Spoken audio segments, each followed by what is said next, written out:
Ok.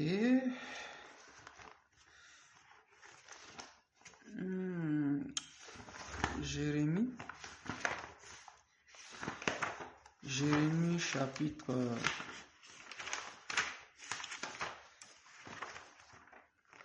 Jérémie chapitre 1. Jérémie chapitre 1. Lisons. Jérémie chapitre 1.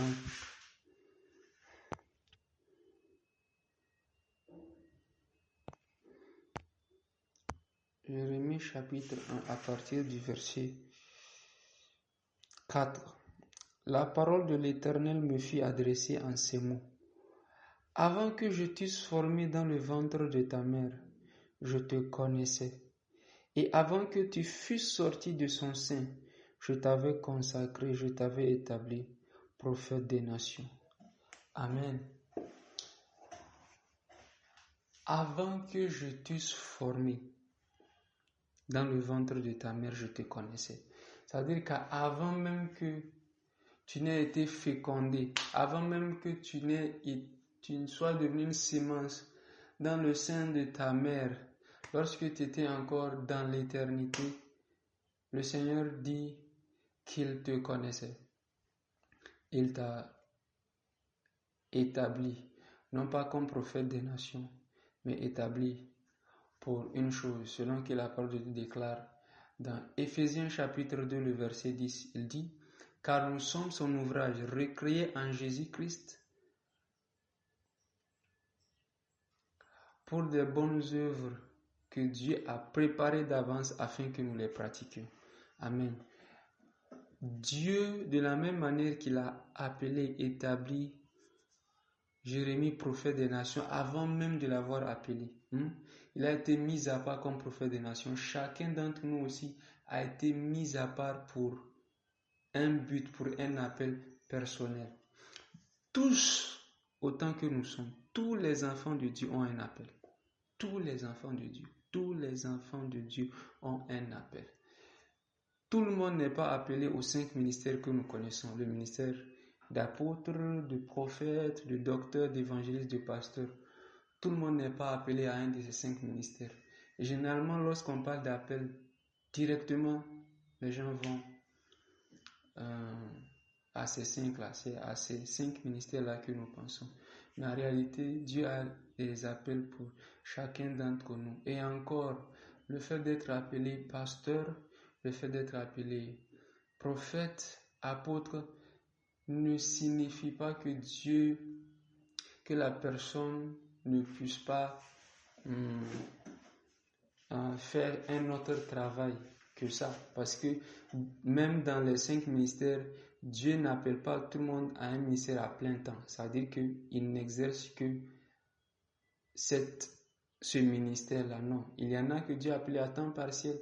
Il est docteur, il est avocat, c'est un juriste, c'est un homme d'affaires, c'est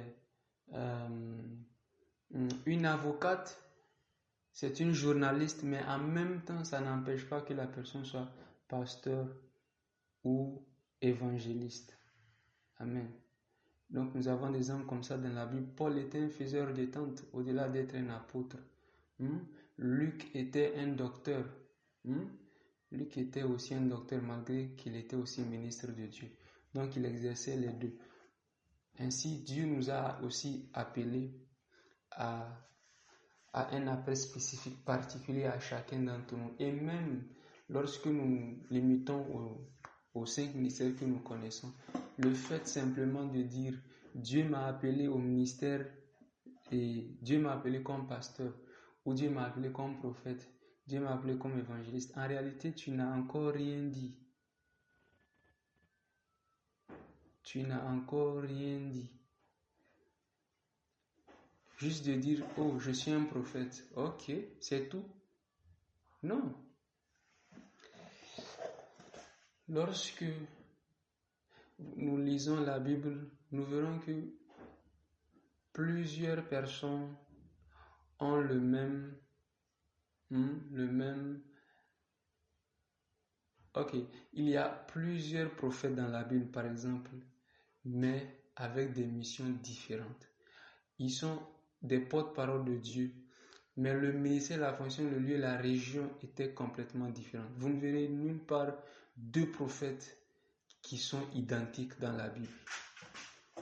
Je dis bien identiques. Je n'ai pas dit semblable, mais identique. Par exemple, Dieu a appelé Moïse comme prophète. Et sa mission, c'était quoi? C'était de faire sortir Israël de l'Égypte. Dieu a appelé Anne prophétesse. Anne était une prophétesse, mais nulle part, on l'a vu, nulle part elle avait prophétisé. Sa mission, c'était d'être une intercesseuse. Elle intercédait dans le temple nuit et jour dans la prière, mais c'était une prophétesse.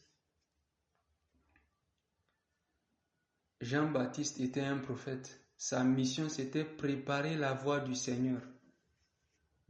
C'était de préparer la voie du Seigneur. Donc, nous avons plusieurs prophètes dans la Bible, mais ils n'ont pas la même mission. Ainsi, quand quelqu'un dit « je suis prophète, je suis pasteur, tu n'as encore rien dit. Demande à Dieu de te donner plus de précision. Exactement, tu es prophète, tu es pasteur, pourquoi? Quelle est ta mission spécifique? Il ne faut pas qu'il soit juste un pasteur de plus qui va gagner les rangs du nombre des pasteurs, non. Et d'ailleurs, quand vous comprenez cela, vous allez voir que ça ne sert à rien de se battre pour les titres. De vouloir assurer qu'on t'appelle pasteur, prophète, ou si on ne t'appelle pas correctement par le nom de ton appel, cela ne t'offense pas du tout. Ça ne sert à rien. Ça ne sert à rien. Lorsque vous lisez Apocalypse, vous verrez que ceux qui ont été reçus au ciel, on leur a tous donné le même nom, les vainqueurs. Au ciel là-bas, c'est le nom qu'on nous donne tous, les vainqueurs. Rien de plus. Ça ne sert à rien de se battre pour les titres ici. Daniel était un prophète. Le seul endroit où on parle de Daniel comme prophète, c'est dans le livre de Matthieu. Mais en son temps, et même dans le livre de Daniel, nulle part vous ne verrez qu'on l'a appelé prophète ou qu'on ait dit de lui qu'il était prophète. Quand tu es une chose, tu n'as pas besoin de dire on saura, on verra que tu l'es. Si tu es habillé en rouge, tu n'as pas besoin de déranger les gens en disant je porte du rouge. On verra que tu portes du rouge. Personne ne se donne de la peine pour expliquer ce qu'il est. Donc, à part les appels ministériels que nous avons aussi des ministères vers d'autres domaines. Il y a des personnes que Dieu a appelées aussi pour d'autres fonctions, pour d'autres tâches. Parce qu'il faut aussi que des personnes occupent d'autres postes, qu'ils aillent dans d'autres champs de mission de la société et tout, n'est-ce pas? Le pasteur ne pourra pas aller partout, le pasteur ne pourra pas entrer dans certains lieux, mais les enfants de Dieu, autres que Dieu a établis, eux peuvent entrer, aller partout, peuvent être des représentants, des ambassadeurs de Dieu, là où Dieu les a placés. Ainsi, Dieu peut appeler des personnes dans d'autres domaines tels que les médias, la politique, le domaine éducatif, dans le sport, etc. etc. Ainsi, là où les enfants de Dieu sont justement préparés, formés, équipés, c'est dans l'église. L'église est comme un camp militaire, là où on forme, un peu comme les camps militaires où on forme les militaires pour pouvoir les déployer sur le champ de bataille. Lorsqu'on forme correctement un militaire, on sait que même s'il se retrouve seul quelque part, il a assez de formation, il a reçu assez d'informations, il a suffisamment d'équipement, il sait comment survivre seul aussi longtemps que possible. C'est la même chose dans l'église. L'église est comme une baraque, un camp militaire où Dieu forme ses enfants et Dieu utilise comme instrument les 5 ministères que nous avons afin de préparer les enfants de Dieu pour pouvoir les lancer dans les champs de mission où Dieu les a appelés. C'est pour que là où ils soient d'une autre espèce, qu'ils soient complètement différents là où ils sont. Le rôle de l'église, Le rôle de l'Église, quand je parle d'Église, je ne parle pas de bâtiment, mais des hommes et des femmes, c'est de déculturaliser la société. Si ils ont l'habitude de faire les choses d'une certaine manière, nous, c'est de venir avec notre culture à nous et d'imposer notre culture à nous. C'est par notre manière de faire, notre manière de vivre, notre manière de faire les choses, de procéder, que ce soit différent. C'est en cela que nous allons imposer notre culture. Et c'est à ça que Dieu nous a appelés. La Bible nous dit de ne pas nous conformer au siècle présent, mais plutôt d'être transformés par le renouvellement de l'intelligence. Nous ne devons pas être transformés par le siècle présent, mais plutôt c'est nous qui devons transformer le siècle présent. Amen. Donc, Dieu nous a appelés à des domaines de mission différents. À des domaines de mission différents. Nous allons lire un passage. Nous allons lire dans le livre de Jean. Jean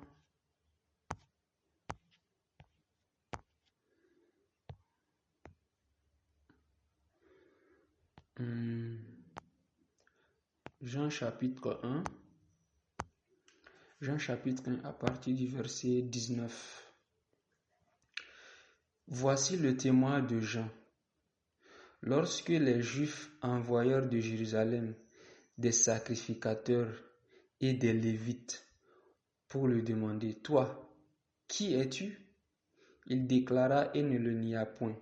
Il déclara qu'il n'était pas le Christ. Ils lui demandèrent, « Quoi donc? Es-tu Élie » Il dit, « Je ne le suis point. » « Es-tu le prophète » Il répondit, « Non. » Ils lui dirent alors, « Qui es-tu » afin que nous donnions réponse à ceux qui nous ont envoyés. « Que dis-tu de toi-même » Moi, dit-il, je suis la voix de celui qui crie dans le désert. Aplanissez le chemin du Seigneur, comme a dit Isaïe le prophète.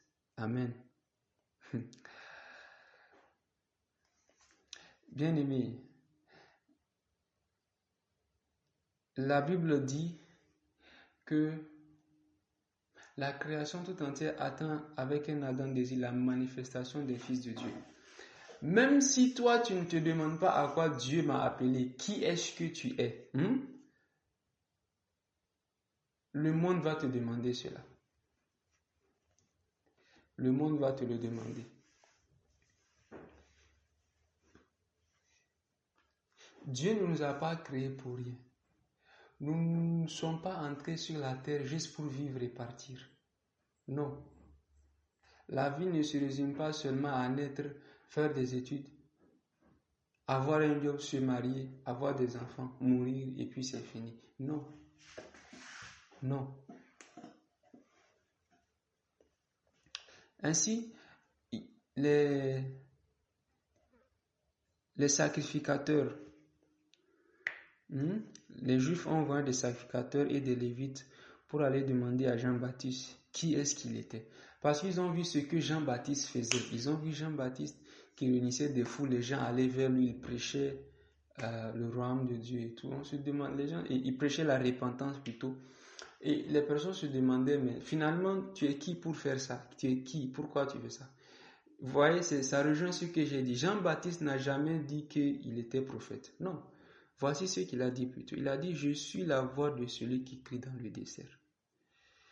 Et vous voyez ça?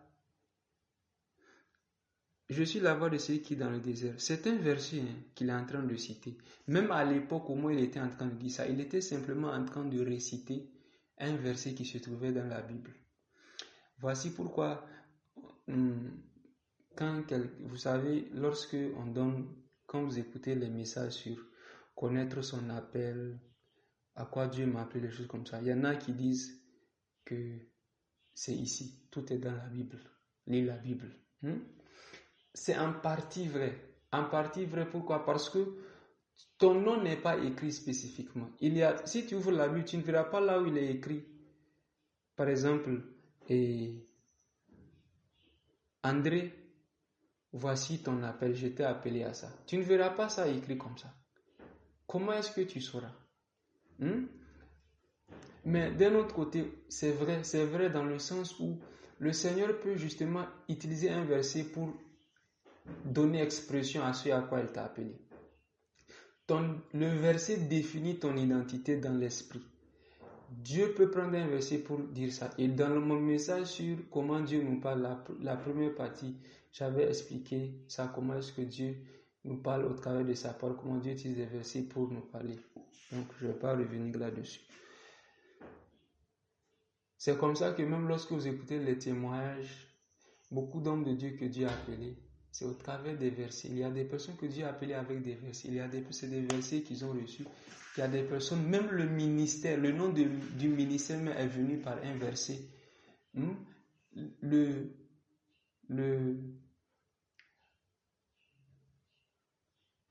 Comment on dit? Le but du ministère même est venu dans un verset. C'est par un verset que Dieu donne expression au ministère. Donc, Dieu peut utiliser les versets pour le faire. Donc, dans le cas de Jean-Baptiste, c'est un verset que Dieu a utilisé. Et Jean-Baptiste a dit, ils lui ont d'abord posé la question. Il dit, es-tu Élie? Il a dit non. Vous vous rappelez, à Jésus aussi, on a dit la même chose. Ils ont dit de Jésus, certains ont dit qu'il était Élie, d'autres ont dit qu'il était Jérémie, d'autres ont dit qu'il était ceci. Mais il a posé la question aux disciples, il a dit, mais vous, qui dites-vous que je suis? Bien-aimé, écoutez-moi, si tu ne connais pas ton identité, les autres vont t'en donner une. Si tu ne connais pas ton appel, les autres peuvent t'en donner une. Et si tu ne fais pas attention, il est possible que ce soit erroné. Voici pourquoi il est important de connaître son appel personnellement.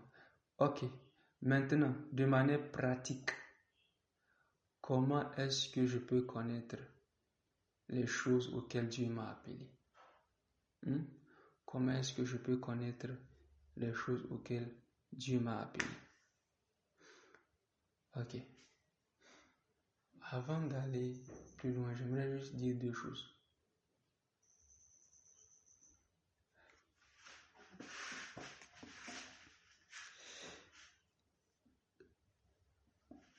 Nous avons un appel qui est général pour tous les enfants de Dieu, pour toute l'Église, auquel on ne peut pas se dérober. C'est l'idée de quoi? Prêcher la bonne nouvelle à toute la création.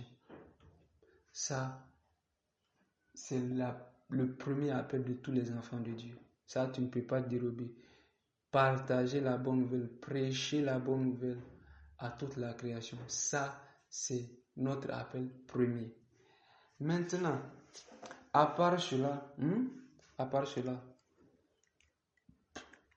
ton job, le job que tu fais, le travail que tu fais, en réalité, ce n'est pas cela ton appel. Oui. Ton travail n'est qu'une plateforme pour exercer l'appel, pour exprimer l'appel. Qu'est-ce que je veux dire? Il ne suffit pas de dire que Dieu m'a appelé comme docteur. Non. La médecine, le travail de docteur, n'est qu'une plateforme pour exprimer l'appel. N'est qu'une plateforme pour exprimer l'appel. C'est comme ça que Daniel, vous verrez que Daniel était un prophète. Daniel était un prophète. Mais quand vous lisez là, vous verrez que Daniel était comme un gouverneur à Babylone. Il était aussi le chef des magiciens, des satrapes, des chaldéens. Mais pourtant, est-ce que sa fonction qu'il occupait, la fonction qu'il occupait dans le gouvernement, c'était pas ça son appel? Là, c'était simplement une plateforme pour pouvoir exprimer l'appel. C'était un prophète. Il était prophète là. Et quand vous lisez l'histoire, vous verrez que la manière dont il a fonctionné, les prophéties qu'il a données, les réponses qu'il a données et la vie qu'il a menée, la fonction qu'il a exercée là, c'était vraiment la fonction d'un prophète. Ce n'était pas seulement celui d'un simple gouverneur. C'est exactement ça. Et quand vous lisez, Daniel est un merveilleux exemple. Vous verrez qu'à plusieurs reprises, d'abord c'est arrivé avec Belshazzar, le roi. C'est lui qui va conseiller, qui va confesser avec sa bouche qu'il n'y a pas d'autre Dieu à part le Dieu des Hébreux. Lorsqu'ils ont jeté les 3 Hébreux dans le feu, ils ont vu ce qui s'est passé. Avant cela même, lorsque Daniel est parti, avait apporté une solution à un problème qu'ils avaient, ils n'arrivaient pas à trouver quelqu'un qui pouvait dire au roi le rêve qu'il avait fait et son explication. Mais lorsque Daniel est venu avec le rêve et son explication, il a dit, votre Dieu est le plus grand. Et c'est ça qui est important. Votre Dieu est le plus grand. Il a fait quoi? Il a promu son Dieu là. Il a prêché son Dieu là.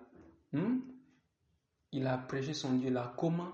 En révélant simplement un rêve et en donnant l'explication au roi. Alors que tous les autres ne pouvaient pas. Ainsi, ton travail peut être une plateforme pour pouvoir parler, démontrer Jésus. Démontrer Jésus de manière palpable, tangible et réelle.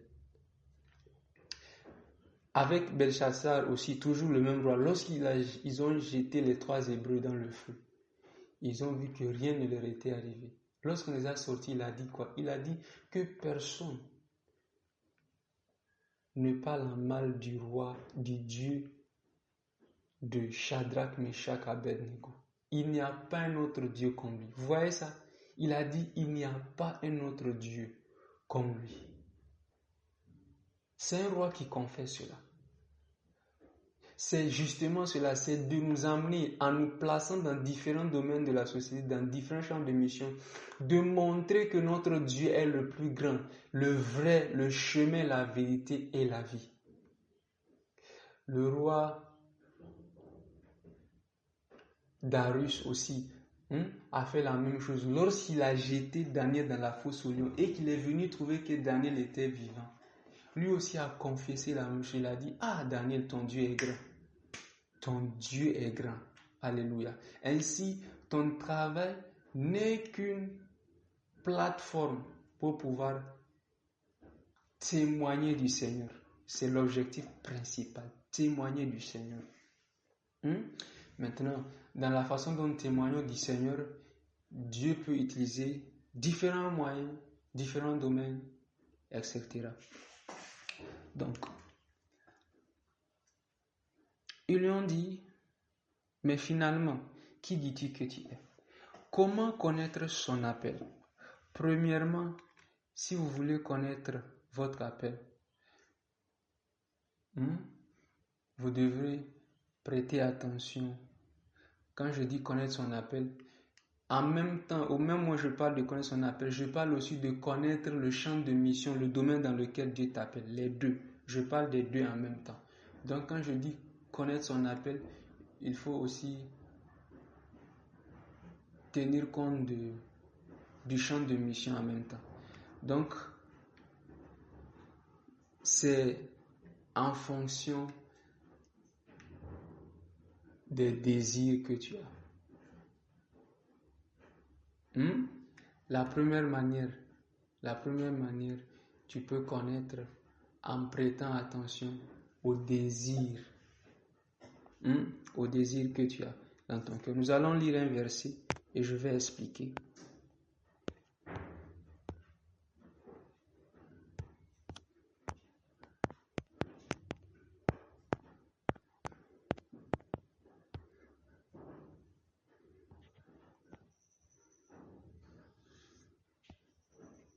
Il dit, car,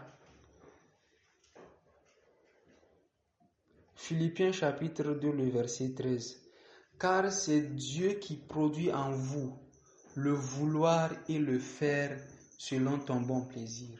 Amen. Car c'est Dieu qui produit en vous le vouloir et le faire selon ton bon plaisir. Ainsi, quand Dieu peut te faire aimer ton appel. Dieu peut te faire aimer ton champ de mission. C'est comme ça que vous allez trouver une personne. Ça ne va pas commencer avec un rêve ou une vision, quelqu'un qui veut parler. Mais il va se rendre compte qu'il y a une attraction naturelle vers un domaine particulier. vers une chose particulière. Il y a quelque chose qu'il aime tout naturellement. C'est comme ça qu'il y a des personnes, la manière dont ils ont su que Dieu les a appelés au ministère, un des 5 ministères, c'est qu'ils se sont rendus compte qu'ils aimaient ça. Peut-être lorsque la personne est nouvellement convertie, chaque fois qu'elle voit quelqu'un prêcher, elle voit un pasteur en train de prêcher, elle voit un pasteur en train de donner la parole de Dieu. En fait, ce n'est pas juste ceux qui le représentent, tous qui voient là, mais il voit là, il dit, c'est son cœur bouillon, il se voit comme si c'était lui qui était là. Lui aussi, il y a ce désir dans son cœur de pouvoir partager la parole de Dieu de même, de pouvoir aider les autres de même, ou de se rendre compte qu'il est naturellement attiré vers tout ce qui est église, leader église, tout ce qui est pasteur. Même les enseignements, il se rend compte que parmi les enseignements, il aime tout ce qui est enseignement sur pasteur. Comment diriger l'église, comment diriger, être un bon pasteur, etc. Il aime ça. Mais quand les autres écoutent, les autres ils trouvent ça ennuyeux, mais lui, il aime ça. Pour un autre, ça peut être simplement une soif, un désir vers un intérêt particulier pour un domaine. Il aime tout ce qui est politique. Il aime tout ce qui est politique. Il aime tout ce qui est politique. C'est comme ça que vous allez trouver à 12 ans déjà. À 12 ans déjà, vous allez voir que le Seigneur était resté dans le temple en train de causer avec les docteurs de la loi, en train de leur poser des questions de repos. Ils étaient en train de discuter, de parler. Finalement, ses parents même sont partis, l'ont laissé. C'est après une journée de marche, ils sont rappelés, ils sont revenus. Ils sont rappelés, ils sont revenus, ils l'ont trouvé. Et qu'est-ce qu'il a dit? Il dit, ne savez-vous pas qu'il faut que je fasse l'œuvre de mon Père? Déjà à cet âge-là, il savait qu'il fallait qu'il fasse l'œuvre de son Père. Il y avait simplement ce désir-là qu'il ne pouvait pas expliquer. Ce désir-là qu'il ne peut pas expliquer. Des fois, c'est comme ça, vous allez vous rendre compte qu'il y a un intérêt pour un domaine, mais ce n'est pas le cas pour tout le monde. La façon, des fois même, ça peut être comme un fardeau sur le cœur d'une personne. Quand vous écoutez quelqu'un parler, vous allez vous rendre compte qu'il a un fardeau, il a quelque chose qui le dérange. Ça, c'est la deuxième manière de savoir. Qui le dérange, il a un fardeau pour quelque chose. Il y a quelque chose qui le dérange. On dit souvent, quand tu veux connaître ce qui dérange une personne, ses frustrations, c'est d'écouter la personne. Elle va parler. Il y a des personnes, lorsqu'elles vont se mettre à te parler de l'église, elles vont te mettre à parler du ministère. Il y a des personnes, quand ces personnes vont se mettre à te parler de la politique, quand d'autres vont se mettre à te parler de médecine, de ceci, pourquoi? Parce que c'est sa passion. D'autres trouvent ça ennuyeux, mais lui, il trouve ça passionnant. Il trouve ça passionnant. Parfois, c'est ce qui te frustre. Ton appel se trouve là où se trouve ta frustration. Là où se trouve ton fardeau. Ce qui est normal pour tout le monde te dérange toi. Quand Dieu veut t'utiliser dans un domaine particulier pour corriger une chose, pour pouvoir amener notre culture dans cet endroit-là, il fera en sorte que ce qu'il y a là te dérange. Il y a une insatisfaction naturelle pour ce qui se passe là. C'est comme ça que Jésus va rentrer dans le temple. Et lorsqu'il va trouver les personnes qui vendaient, qui échangeaient dans le temple, il était fâché. Et la Bible dit qu'il a fait un fouet, il a commencé à fouetter les gens, à renverser les tables, à les chasser, à dire sortez. Et c'est là, lorsqu'il a fini, que les disciples sont rappelés, là où il est écrit de lui, il dit que le zèle de ta maison me dévore. Qu'est-ce qui t'enlève le sommeil? J'ai une question pour toi. Qu'est-ce qui t'enlève le sommeil? Qu'est-ce qui t'enlève le sommeil? Quel est ce domaine-là où il y a une frustration, il y a une insatisfaction, où tu vois que ça peut être plus que ça? Dieu t'appelle là, Dieu t'appelle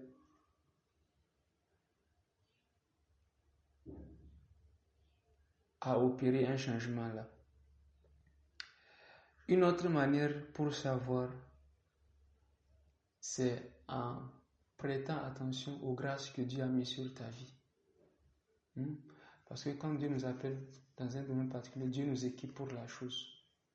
Dieu nous équipe pour la chose. Les grâces qu'il y a sur ta vie.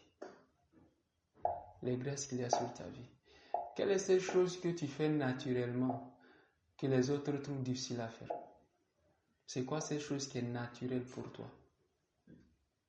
Pour lequel les autres ont besoin de faire beaucoup d'efforts. Mais toi, c'est naturel pour toi. Tu fais ça juste naturellement, sans avoir besoin de faire nécessairement beaucoup d'efforts. Quelle est cette chose qui te donne de la joie? Quelle est cette chose que tu peux faire sans qu'on te paie? Quand tu fais ça, tu es heureux. Tu es heureux, tu as l'impression que tu es en train de vivre. Tu as l'impression que tu es en train de vivre quand tu fais ça.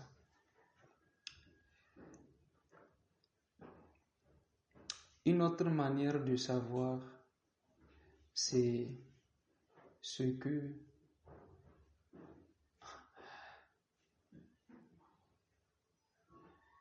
en prêtant attention à ce que ton père spirituel dit à ton sujet. Ton père spirituel. Voici pourquoi il est. Quand je dis père spirituel, vous savez, il y en a qui pensent que quand on dit père spirituel, il faut forcément quelqu'un qui est dans le ministère. Non, tu n'as pas besoin d'être dans le ministère. Pas du tout. Paul parle, il dit, vous avez plusieurs instructeurs, mais vous n'avez pas plusieurs pères. On ne peut pas avoir deux pères spirituels. On ne peut qu'en avoir un. Et quand on dit père spirituel, je ne parle pas forcément d'un homme. Ça peut être une femme. Ça peut être une femme. Lorsque l'ange est apparu à Zacharie dans le livre de Luc, voici ce que l'ange a dit à Zacharie. Il parlait de Jean-Baptiste. Il dit, Luc chapitre 1, le verset 13, mais l'ange lui dit, ne crains point Zacharie, car ta prière a été exaucée. Ta femme Élisabeth t'enfantera un fils, et tu lui donneras le nom de Jean. Il sera pour toi un sujet de joie et d'allégresse, et plusieurs se réjouiront de sa naissance. Car il sera grand devant le Seigneur. Il ne boira ni vin, ni liqueur enivrante, et il sera rempli de l'Esprit Saint dès le sein de sa mère. Il ramènera plusieurs des fils d'Israël au Seigneur leur Dieu. Il marchera devant Dieu avec l'esprit et la puissance d'Élie pour ramener les cœurs des pères vers les enfants et les rebelles à la sagesse des justes, afin de préparer au Seigneur un peuple bien disposé. Vous voyez ça? Il y a des choses que Dieu ne te dira pas personnellement. Il y a des choses que Dieu ne dira qu'à ton père spirituel. Il y a des choses que Dieu ne dira qu'à ton père spirituel. C'est pourquoi il est important d'avoir un père spirituel. Quelquefois, c'est dans cette relation-là, en ayant quelqu'un à qui tu rends compte de ta vie. Pendant que cette personne est près de toi, observe ta vie. Cette personne est comme une couverture sur ta vie. Prie pour toi. En regardant cette personne est capable de discerner où Dieu est en train de t'amener, où Dieu est en train de t'appeler. Voici pourquoi il est important d'avoir un père spirituel. Il est possible aussi que ce ne soit pas au père spirituel, mais au père biologique que Dieu ait parlé avant la naissance. C'est possible qu'avant ta naissance, Dieu ait parlé à ton père ou à ta mère, à ton sujet, et ait annoncé déjà ce que tu allais devenir, ce que tu allais faire. C'est possible. Et quelquefois, même les circonstances même de la naissance d'un enfant peuvent déjà indiquer que cette personne a une grande destinée, que cette personne a une destinée particulière, a quelque chose de spécial auquel Dieu l'a appelé. Lorsqu'une personne, vous voyez, peut-être avant la naissance, on a dit que lorsque la maman portait encore l'enfant dans son ventre, on a dit que l'enfant est une tumeur ou qu'en réalité ce n'est pas un enfant, on doit avorter. Et qu'elle a persisté à garder l'enfant. Et ça a été un enfant à la naissance. Ou lorsqu'on dit que l'enfant est mort dans le ventre. Et qu'on prie et l'enfant revient à la vie. Ou que l'enfant était mort à la naissance. Et que par un miracle, le Seigneur a ramené l'enfant à la vie. Vous savez que cet enfant,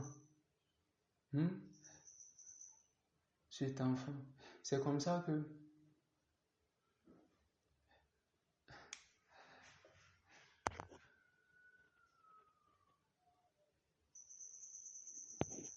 il y a ce passage qui dit que tous se demandaient qu'est-ce que cet enfant allait devenir. Tous se demandaient ce qu'allait être cet enfant. Je crois que c'était avec Jean-Baptiste. Je crois que c'était avec Jean-Baptiste lorsque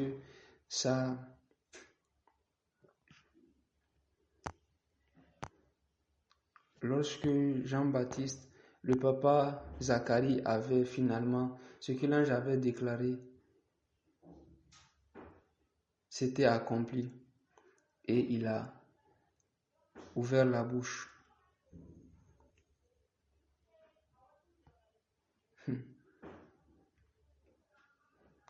Voilà. Luc chapitre 1, le verset 66. Tous ceux qui les appris les gardaient dans leur cœur en disant: que sera donc cet enfant? Et la main du Seigneur était avec lui. Amen. Vous voyez ça? Que sera donc cet enfant? Pourquoi elle se demandait cela? À cause des circonstances, des événements qui sont passés à la naissance, on se dit, cet enfant, il y a quelque chose sur la vie de cet enfant. Ainsi même les circonstances peuvent indiquer que Dieu a quelque chose de merveilleux, de grandiose sur ta vie. C'est pourquoi, même si tu ne sais pas encore à quoi Dieu t'a appelé, les circonstances de ta naissance, tout ce que tu as traversé jusqu'ici, indique où Dieu veut t'amener. Quelquefois, lorsque je m'écoute moi-même, je me dis, Dieu a quelque chose de grand pour moi. Yeah. Bien-aimé, il faut que tu crois en toi. Il faut que tu crois en toi. Dieu croit en toi et tu dois aussi croire en toi. N'attends pas que les autres croient en toi. Crois en toi-même autant que le Seigneur croit en toi. J'ai dit les frustrations, les grâces sur nos vies, ce que Dieu dit à notre Père spirituel. Mais aussi, une autre chose, c'est le témoignage des autres à ton sujet.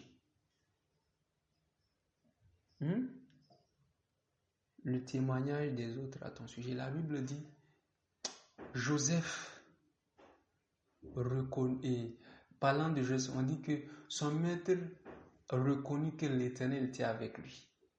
L'Éternel était avec lui en quoi? En sorte que tout ce qu'il touchait prospérait. Son maître s'est rendu compte que ce gars-là a une grâce une grâce particulière pour faire prospérer les choses, pour faire prospérer tout ce qu'il touche. Il dit, ce gars-là, c'est un leader. Celui-là, quand tu le vois, c'est un leader. Il a appelé à un peu de responsabilité. Pourquoi? Parce qu'il est capable d'amener la prospérité, une production à grande échelle. On va lire un passage. 1 Samuel chapitre 3, le verset 20.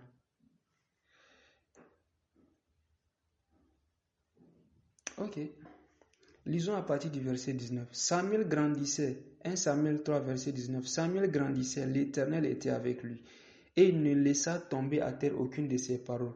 Tout Israël, depuis Dan jusqu'à Beersheba, reconnut que Samuel était établi prophète devant l'Éternel. Amen. Tout Israël a reconnu. C'est pourquoi j'ai dit arrêtez de vous battre pour les titres. Arrêtez de vouloir expliquer ce que vous êtes. Bien-aimé, reste focalisé et vis pour un but.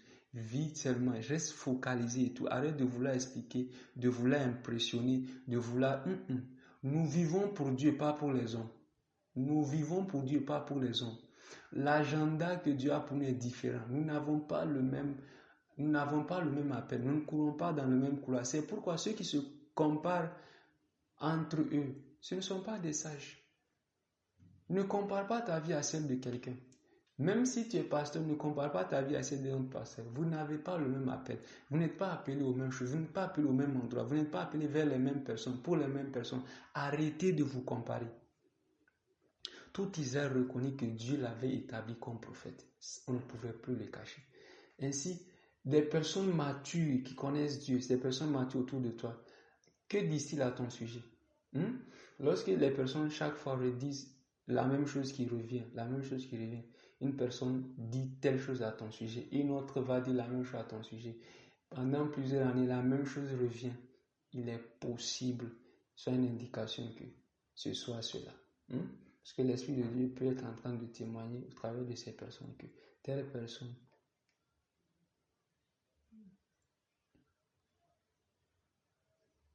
Dieu l'a appelé pour telle chose. Dieu l'a appelé pour tel domaine. Ainsi, le témoignage des autres, le témoignage des personnes matures autour de toi, il faut aussi tenir compte de cela. Maintenant, dans tout ce que j'ai dit, en aucune manière vous ne devez isoler une seule chose, une seule manière pour pouvoir dire « Ah, Dieu m'a appelé à ça. Je comprends maintenant que Dieu... » Vous devez mettre tout ça ensemble. Vous devez analyser, mettre le tout ensemble. Vous devez mettre toutes ces choses ensemble. Vous devez mettre toutes ces choses ensemble. Et finalement, la meilleure manière de savoir ce à quoi vous êtes appelé, c'est ce que Dieu vous a dit personnellement. Lorsque j'ai lu le passage de Jean-Baptiste, vous avez vu ce que l'ange a dit à son père Zacharie à son sujet. Qu'il va ramener le cœur des fils vers les pères, qui sera grand devant Dieu, devant les hommes, qui sera ceci, qui sera cela, qui va marcher devant Dieu dans la puissance, dans l'esprit, la puissance d'Élie, n'est-ce pas, et toutes ces choses.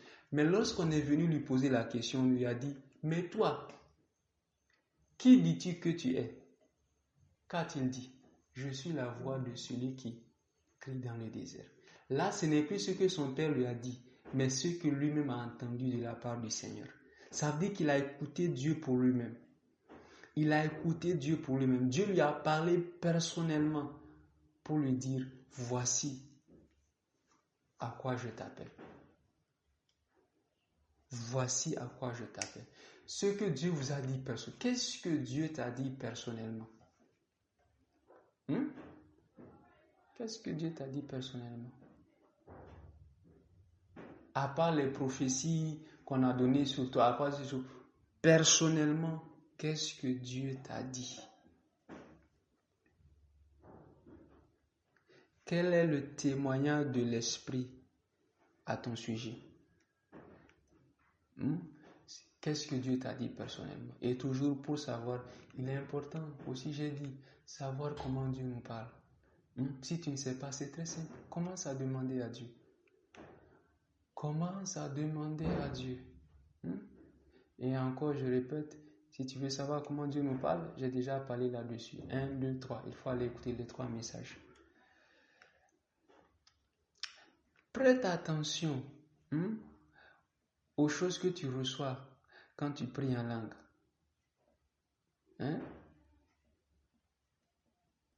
Quand tu pries en langue. Le genre de choses que tu reçois lorsque tu pries en langue. Vous voyez, si il y a une personne que Dieu appelle pour les affaires, les affaires, le monde des affaires spécialement, tout ce qui est business, se diversifier dans différents domaines et tout. Et un autre que Dieu a appelé au ministère principalement. Vous allez voir que si ces deux personnes se mettent ensemble, commencent à prier de longues heures, prier, pas pour un sujet particulier, mais juste pour s'édifier, prier pour l'eux. Vous allez voir que les révélations qu'il viennent souvent vont en fonction de, par exemple, celui que Dieu appelle dans le domaine des affaires. Vous allez vous rendre compte que très souvent, lui, s'il se met à prier en langue, tout ce qu'il reçoit, c'est des idées de business. c'est des idées, des affaires, des choses qui vont produire de l'argent. Hein? Comment améliorer déjà ce qu'il a, c'est ce qui va lui venir. Et quand il va aller pour appliquer les choses qu'il a reçues, vous allez voir que tout ce qu'il va toucher va juste produire de l'or. Mais l'autre que Dieu a appelé au ministère principal, lui, quand il prie, tout ce qu'il reçoit, c'est les révélations, la Bible, tel verset, tel ceci, l'église, ceci, cela, telle personne. Parce que Dieu les a appelés principalement dans ce domaine-là. Hein? Principalement dans ce domaine-là. En aucune manière, ce n'est une façon de dire que celui qui Dieu a appelé dans le monde des affaires ne pas recevoir des révélations sur, ne pas être éclairci sur la parole de Dieu et les autres domaines. Non, non, non, non. Qu'est-ce que Dieu vous a dit personnellement? Quels sont ces rêves que vous faites régulièrement à vos sujets? Les genres de rêves que vous faites sur vous-même. C'est quoi le genre de rêve que vous faites sur vous-même? C'est quoi le genre de rêve que vous faites sur vous-même? Ça, c'est une des manières que Dieu utilise beaucoup pour nous parler. Il y a des personnes déjà, lorsqu'ils étaient très, très, très jeunes, se voyaient en train de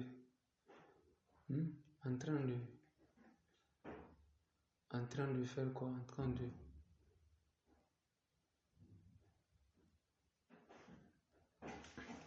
En train de prêcher.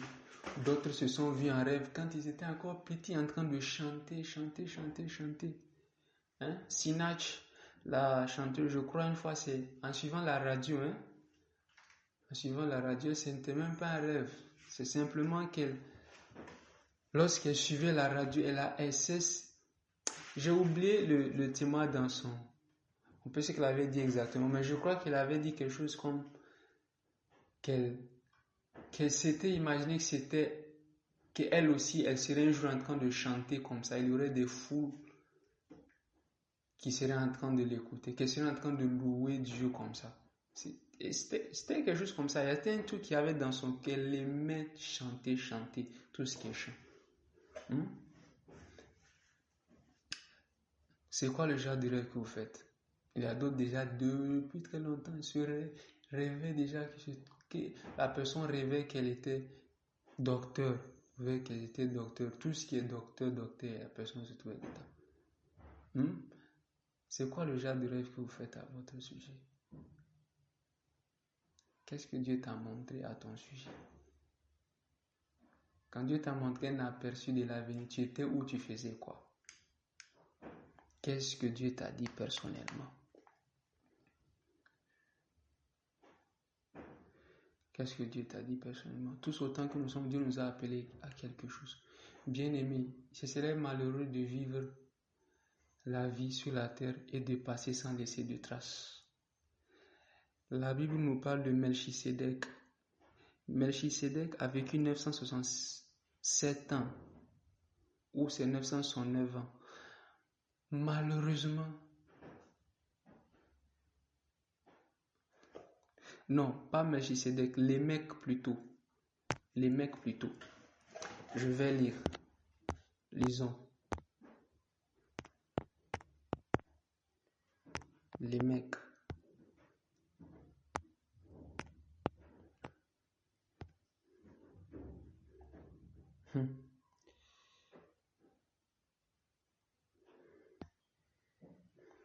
Regardez.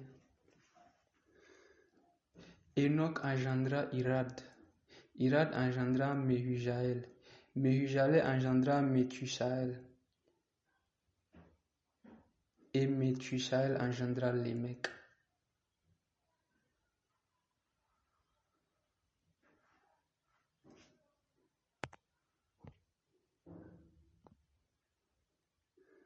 Vous savez qui est Methusaël? C'est lui qui est Methuselah. Genèse 5, verset 25. Methuselah, âgé de 187 ans, engendra Lémec.